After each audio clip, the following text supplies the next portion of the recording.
If you speak to people in philosophy or science generally, they'll tell you that we can't predict the future.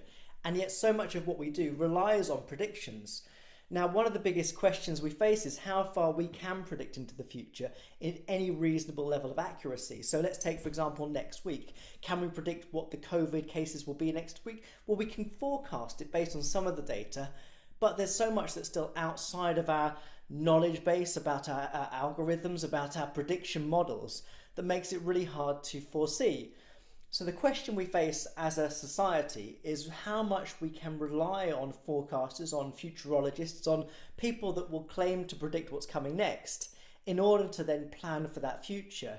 We see this in so many territories and domains within our society, from predictions around climate change to predictions about artificial intelligence, and indeed the way in which humanity will evolve as a species. So it's very common amongst my peers to say we can't predict the future. In fact, futurology has a typically bad name within science because, of course, the predictions we make are always subject to a whole range of conditions that are outside not just of our knowledge base, but certainly outside of our control. So if we can't predict the future, what can we do to plan for it? And within science, we can do things like forecasting. We can look at trends, we can look at curves, we can try to make some estimations as to what's happening, but there's always surprises. So the question that follows from this is whether in fact we are wasting our time in making any efforts to predict what's coming next. And my short answer is that we are unavoidably committed to making these claims about what the future holds, even if we know that they're going to be incorrect. But that doesn't mean that they're a waste of time, because imagining the future, thinking of different scenarios, allows us to think about and reflect upon the value or merit of those kinds of existences. So you take, for example, the rise of artificial intelligence and imagining a system in which you have medical care, healthcare delivered principally by artificially intelligent robots.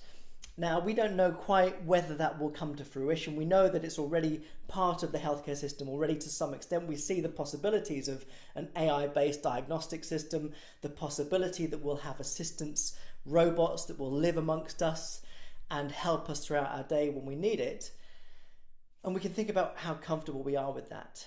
We may not know for certain that when we get to that point we will feel anxious about it in the way that we might today, but certainly by imagining the possibilities we can have a dialogue about it, which is why I think that science communication is so crucial. But even more important is to infuse that communication with imagination from the best kinds of minds that are out there, which is why science fiction is such a crucial part of how we think about the future.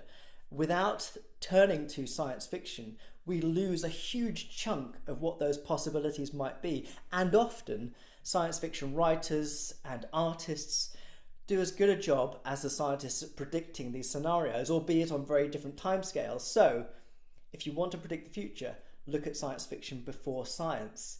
But hopefully those two together can come to some sorts of agreements about the range of scenarios that we face that can help us plan for a whole range of eventualities. So have a look at this book, 21st Century Sport, but ask yourself the question, why isn't it a book on 22nd century sport? And I think that has to do with the degree to which we're comfortable setting a boundary around our predictions. But we should scrutinise that question about boundaries to hopefully come to some conclusion about the limits of our predictive capabilities.